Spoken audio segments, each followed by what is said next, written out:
Good morning students, welcome to my channel study locker. बच्चों, आज की वर्कशीट आपकी 6 क्लास की 23rd वर्कशीट है और टॉपिक है देशांतर और समय।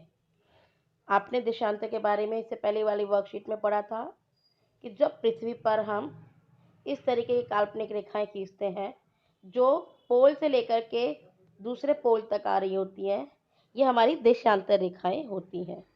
जो आपको इसमें दिख रहा है ना, ये लाइन, ये सारी देशांतर रेखा है और ये कितनी होती है? ये 360 होती है। यहाँ पर आपको नज़र आ रहा होगा ग्रीनिच लिखा हुआ। इसको जो लंदन से गई है रेखा, इसको 0 डिग्री मान लिया गया है। ठीक, अगर ये 0 डिग्री है तो इससे अगला कितना होगा? 1 होगा।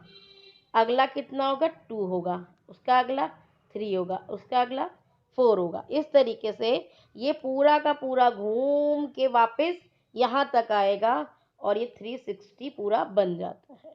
आपकी जो पूरी गेंद होती है पूरी 360 होती है। ठीक है, तो हमें काउंट कहाँ से करना है? हमें पश्चिम से पूर्व की तरफ जाना है, क्योंकि हमारी जो पृथ्वी है ना, वो पश्चिम से पूर्व की तरफ घूमती है। ऐसे घूमती है पश्चिम से पूर्व की तरफ। ठीक, अभी इसमें आपको जो ग्रीनविच रेखा बताई गई है ना, एक रेखा से दूसरे रेखा के बीच में 1 डिग्री का फर्क है। ठीक है, इस साइड प्लस होता जाएगा, 1 2 3 4 5 6 ऐसे डिग्री बढ़ती जाएगी। और 1 डिग्री से दूसरी डिग्री, यानी कि एक देशांतर से दूसरे देशांतर के बीच की दूरी कितनी होती है? 4 मिनट की। ठीक है, मतलब क्या हुआ? अगर आप ग्रीनविच पे खड़े हो, यहाँ आपके 0 है। अगर आप 5 डिग्री आगे जाते हो तो आप कितने, आपके घड़ी में टाइम में कितना फर्क आएगा?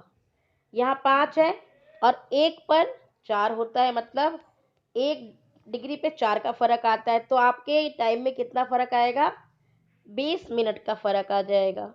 बात समझ में आई? फिर से देखिए, जो हमारा 0 डिग्री है ना, ये ग्रीनविच रेखा मान ली गई है कि इससे पश्चिम से अगर हम पूरब की तरफ जाते हैं तो ये एक और आगे ऐड होती जाती है। 1 2 3 4 5 ऐसे करके पूरा का पूरा घूम कर वापस कितना आता है?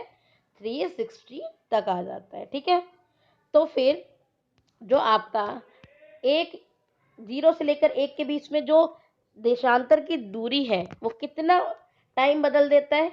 4 मिनट। ठीक है, तो 5 मिनट तक का कितना बदलेगा? देखो, यहाँ भी 4 minute 4 minute 4 minute 4 minute 4 minute, तो कितना हो गया? 20, यानी कि 5 गुणे 4, मतलब कि हमारा 20 मिनट का फर्क पड़ रहा है। ठीक है, अब हम वर्कशीट में देखते हैं क्या लिखा हुआ है। दिए गए मानचित्र को देखिए तथा प्रमुख याम्योत्तर को पहचानिए। प्रमुख याम्योत्तर किसे कहा जाता है? इसको प्रमुख याम्योत्तर रेखा कहा जाता है। जो ग्रीनविच रेखा है ना, इसको प्रमुख याम्योत्तर रेखा कहा जाता है। दोपहर में ग्रीनविच पर स्थित पूर्व याम्योत्तर पर सूर्य जिस समय सबसे ऊंचे बिंदु पर होगा, उस समय याम्योत्तर पर सभी स्थानों पर दोपहर होगी। मतलब कि जो ग्रीनविच एरिया है, उसमें जब सूर्य सबसे ज़्यादा उच्च बिंदु पर होगा, उस समय याम्योत्तर पर स्थित सभी स्थानों पर दोपहर होगी। मतलब क्या हुआ? इस डिग्री पर, इस पे जितने भी लोग हैं सबको धूप लगेगी। ठीक है, अगर यहाँ पर सुबह हो रही है तो इस लाइन में सब पे सुबह होगी, लेकिन ये हो सकता है कि यहाँ रात हो रही हो। सेम देशांतर पर, जो सेम देशांतर है उस पर सेम वहाँ पर दिन रात इस टाइप से होगा। ठीक, चूंकि पृथ्वी पश्चिम से पूर्व की ओर चक्कर लगाती है, अतः वे स्थान जो ग्रीनिच के पूर्व में है, उनका समय ग्रीनिच समय से आगे होगा और जो पश्चिम में है उसका समय पीछे होगा। देखिए, जिसने घड़ी अपनी डिसाइड करनी है वो यहाँ से डिसाइड करता है, तो जितना वो इधर को जाएगा उतना उसका टाइम बढ़ेगा, क्योंकि भाई 4 4 4 ऐड होगा ना, और ये इससे माइनस में होता है इधर का, तो यहाँ पे कम होगा। तो जो ग्रीनविच है इससे जो पूर्व की तरफ के क्षेत्र हैं वहाँ का टाइम हमेशा आगे होगा और जो पश्चिम के साइड है उनका टाइम पीछे होगा। देखिए यहाँ लिखा हुआ है, ये हमारी ग्रीन रेखा है, इससे पीछे का टाइम पीछे होगा, आगे का टाइम आगे होगा। ठीक। समय के अंतर की दर गणना निम्नलिखित विधि से की जाती है। जो पृथ्वी है ना, वो 24 घंटे में एक ही जगह 360 डिग्री घूम जाती है।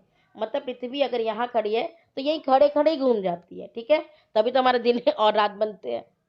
इसका अर्थ यह है कि 1 घंटे में 15, ठीक, और 4 मिनट में 1, मतलब 1 डिग्री वो 4 मिनट में घूम रही है। 1 डिग्री वो कितने में घूम रही है? 4 मिनट में। ठीक। तो अगर वो 24 घंटे घूम रही है तो उस हिसाब से हम देखते हैं कि इसको हम इंटू कर लेंगे। जैसे कि यहाँ देखिए 1 घंटे में 15 डिग्री घूम रही है, यानी 15 मिनट का फर्क आएगा, और 4 मिनट में वो 1 जो है डिग्री घूम रही है। तो इससे हमें क्या पता चलता है कि अगर ग्रीनविच में 12 बज रहे हैं, ठीक है, और 15 डिग्री पूर्व में समय क्या होगा। ये हमारी ग्रीनविच रेखा है। यहाँ से हमें आगे कितना जाना है? 15 डिग्री पूर्व। पूर्व इधर है, तो यहाँ 1 2 3 4 ऐसे करके जब हम 15 पर पहुंचेंगे तो अब बताओ यहाँ जो है टाइम क्या होगा। यहाँ से अगर हम यहाँ चलेंगे तो हर 1 डिग्री पर 4 का फर्क आएगा, तो 15 में 4 का फर्क आएगा तो हम क्या कितना बताएंगे? 60। यानी कि हर 15 देशांतर में 1 घंटे का फर्क आ रहा है। एक देशांतर में 4 मिनट का फर्क है, तो 15 देशांतर में 60 मिनट का, यानी कि 1 घंटे का फर्क आ जाएगा। ठीक। मतलब कि ग्रीनिच में अगर 15 डिग्री पूर्व में समय क्या होगा? 60 मिनट आगे होगा, यानी कि जो समय ग्रीनिच में है उससे जो भी टाइम होगा वो 1 घंटा आगे होगा। ठीक। अर्थात वहाँ दोपहर का 1 बजा है, लेकिन 15 डिग्री अगर हम आगे जाएंगे तो वहाँ पे हम देखते हैं कि वहाँ पर जैसे यहाँ पर 12 बजे हैं, तो यहाँ पर अगर हम आगे जाते हैं तो वहाँ पर 1 बज रहा होगा। ठीक। अगर हम यहाँ देखते हैं, एकदम ही उल्टा जाते हैं, पश्चिम में जाते हैं, तो 1 घंटा पीछे होगा। ठीक है। अगर 12 बज रहे हैं ग्रीनिच में, 1 घंटा हम आगे जाएंगे, देखिए ये ग्रीनिच रेखा है, ठीक है, जिसको हम 0 मान के चल रहे हैं। अगर 15 डिग्री हम पूर्व में जाते हैं तो 1 घंटे का फर्क होगा, तो 1 घंटा टाइम हमारा ज्यादा होगा। लेकिन अगर हम पश्चिम में जाते हैं तो 15 डिग्री पश्चिम में अगर हम देखते हैं तो वहाँ पे 1 घंटा कम होगा। अगर यहाँ पर 12 बज रहे हैं तो यहाँ पर क्या बजेगा? 1 बजेगा, और यहाँ क्या बजेगा? 11। ठीक। क्वेश्चन आंसर्स पे चलते हैं। जब ग्रीनिच में दोपहर के 12 बजे होंगे उस समय 180 डिग्री पर क्या बजा होगा? तो मध्य रात्रि के 12 बजे होंगे।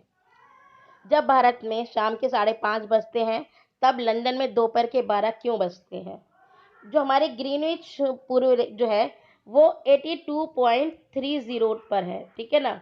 हमारे यहाँ मानव जो भारत की मानक याम्योत्तर रेखा है वो 82.30 पर है, और भारत इस हिसाब से लंदन से 5.5 घंटे आगे है, क्योंकि एक देशांतर से दूसरे देशांतर के बीच का टाइम 4 मिनट का है। ठीक है।